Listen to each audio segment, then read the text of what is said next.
வார்த்தை. பலவான்களின் புத்திரரே, கர்த்தருக்கு மகிமையையும் வல்லமையையும் செலுத்துங்கள். கர்த்தருக்கே அதை செலுத்துங்கள். கர்த்தருடைய நாமத்திற்குரிய மகிமையை அவருக்கு செலுத்துங்கள். பரிசுத்த அலங்காரத்துடனே கர்த்தரை தொழுது கொள்ளுங்கள். கர்த்தருடைய சத்தம் தண்ணீர்களின் மேல் தொனிக்கிறது. மகிமையுள்ள தேவன் முழங்குகிறார். கர்த்தர் திரளான தண்ணீர்களின் மேல் இருக்கிறார். கர்த்தருடைய சத்தம் வல்லமை உள்ளது. கர்த்தருடைய சத்தம் மகத்துவம் உள்ளது. கர்த்தருடைய சத்தம் கேதுரு மரங்களை முறிக்கிறது. கர்த்தர் லீபனோனின் கேதுரு மரங்களை முறிக்கிறார். அவைகளை கன்று குட்டிகளைப் போலவும் லீபனோனையும் சீரியோனையும் காண்டாமிருக குட்டிகளைப் போலவும் துள்ள பண்ணுகிறார். கர்த்தருடைய சத்தம் அக்கினி ஜுவாலைகளை பிளக்கும்.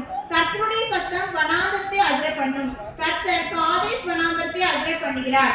கர்த்தருடைய சத்தம் பெண்வான்களை ஈடுபடி செய்து காடுகளை வெளியாக்கும். அவருடைய ஆலயத்தில் உள்ள யாவரும் அவருடைய மகிமையை பிரஸ்தாபிக்கிறார்கள். கர்த்தர் ஜலப்பிரவாகத்தின் மேல் உட்கார்ந்திருக்கிறார். கர்த்தர் என்றென்றைக்கும் ராஜாவாக வீற்றிருக்கிறார். கர்த்தர் தமது ஜனத்திற்கு பலன் கொடுப்பார். கர்த்தர் தமது ஜனத்திற்கு சமாதானம் அருளி அவர்களை ஆசீர்வதிப்பார். வாசிக்க வேண்டிய வேத பாடம் வாசித்தாயிற்று. 2024 VBS கலை நிகழ்ச்சிக்கு வருகை தந்திருக்கிற உங்கள் அனைவருக்கும் எங்கள் நன்றியை தெரிவித்துக் கொள்கிறோம். இங்கு வருகை தந்திருக்கும் சபை ஊழியர் அவர்களுக்கு எங்கள் மிக்க நன்றியை தெரிவித்துக் கொள்கிறோம். சபை மக்கள் அனைவர்களுக்கும் எங்கள் நன்றியை தெரிவித்துக் கொள்கிறோம்.